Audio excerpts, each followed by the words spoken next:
everyone, it's Frankie-Lou. I'm coming to you today from the outdoor kitchen at the Grow Together Homestead, where I'm doing a little of my maintenance for my milk jugs now that we've reached spring here in Alberta. On the prairies, our weather is very, very erratic, as those of you who live here know, and particularly so in the regions where we have Chinooks and stuff. But in terms of today's weather, for instance, it was over 16 degrees here at one point today, and we're expecting it to go down to approximately -7 tonight. So that leads to some very erratic temperature changes within our little jugs here. So I noticed that a lot of people are asking questions about what do I do, how do I maintain my jugs? And I do have other videos about that, but I just thought I'd do a little recap here for those who are wondering how they're going to maintain their jugs now that we're reaching spring or sprinter here in the Canadian prairie. So first off, placement is a big deal. I have got my jugs placed in different areas depending on what their needs are. So for instance, these are tomato jugs. I have planted 5 tomato seeds in each of these tomato jugs. This is a south-facing deck, full-on sun here throughout the day. Plus I have a stone surface. So these get really, really hot during the day. I get germination within a week with this. It's just as fast as when I used to do things on a heat mat under lights. But with that erratic temperatures we talked about, if I left these seedlings out here, these are heat-loving tomatoes. They're super tender compared to a lot of stuff. With the nighttime temperatures that we're expecting here for the next couple of weeks, which are still expected to be -7 to 0 approximately, these would not do so well. A lot of my other plants, my hardy perennials, they don't care. Things like your hardy vegetables, they don't care either. So, but for these tomatoes, I have to do a cheap method where I pull them in at night. Yes, it's a little bit more work. It works great for these heat lovers. I'm also going to put some cukes out next week doing the same thing. So cukes and tomatoes, I do this way. And I'll show you here how good the germination rate is on these tomatoes. Here's some photos I took just the other day, exactly 1 week after I planted the seeds.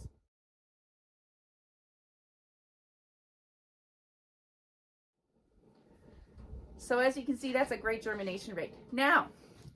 Now that these are germinating and they're baking in the sun, guess what? They need a little bit more maintenance besides just being pulled in at night because they're starting to dry out.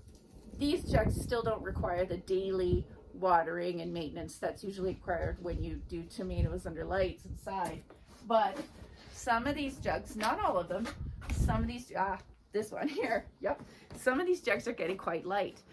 Now, it doesn't look like it needs watering. If I look in here, the soil is still dark. This one, which is heavy, has light soil on the top.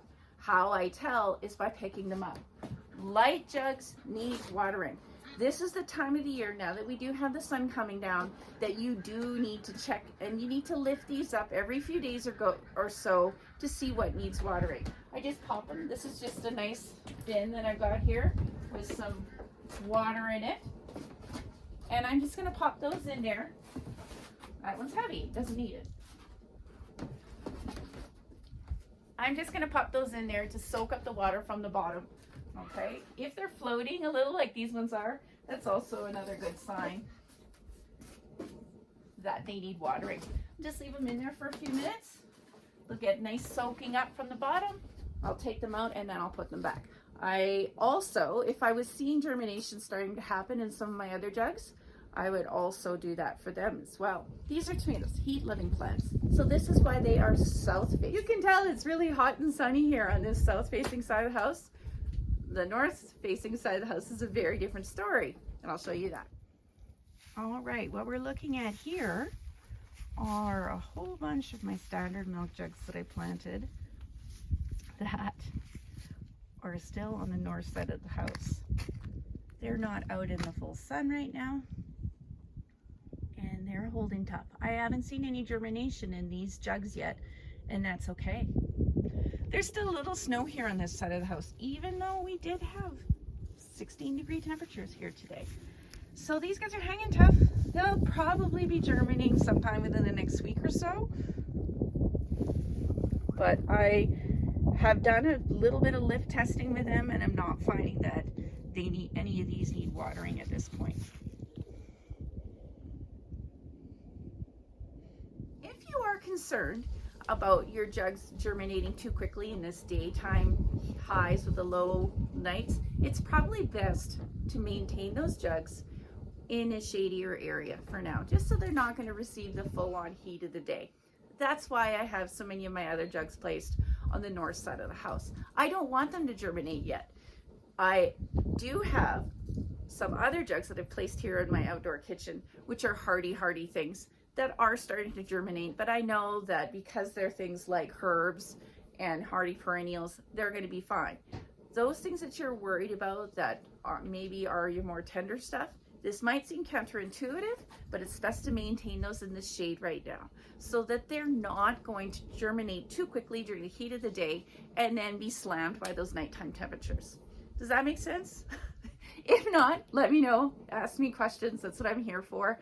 I love that so many people are trying this year, and I'm loving a lot of these questions that I'm getting. In answer to the question that motivated this video, what do we need to be doing now that we're having spring weather here on the prairie, where it's quite warm during the day and still freezing at night? So for your heat lovers like your tomatoes and cukes and things like that, I do suggest giving them this cheat method, in and out, only out when it's nice out, pull them in during the day. For your hardy perennials, honestly, they don't care. You can leave them wherever you want, they're going to be fine. Okay, so those are things like your echinacea, your zone 3, zone 2 perennials. They don't care where you place them. They're going to be just fine, okay? I know that's hard to believe, but those plants are intended to live under our crazy conditions, so they're going to be just great. Those other plants, like your more tender annuals or your more tender vegetables, you probably want to have them in the shade so they're not going to germinate too quickly and then be slammed by the cold night temperatures. Those jugs do provide a little bit of protection. I last year did an experiment where we had suddenly at this time of the year -10 temperatures during the day, and I left everything alone and I only lost a couple jugs. So these jugs do provide a little more protection than we expect them to, but if you're really concerned, I wouldn't worry too much about snow right now. I get a lot of people asking about the fact that they have no snow right now. And you could, if you wanted to, insulate, but we are reaching that part in the season where we want to start seeing a little bit of germination.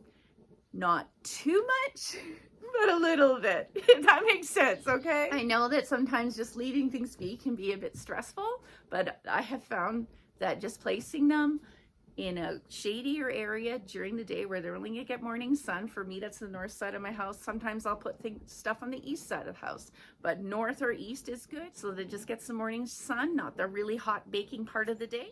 And then that way you're gonna slow down your germination so that your little seedlings aren't gonna be as traumatized by the night temperatures that we're still getting here. But hope is in sight. We are actually getting spring, and I hope everybody's enjoying it as much as I am. And as always, I hope you'll take this chance to grow together today. Have a good one.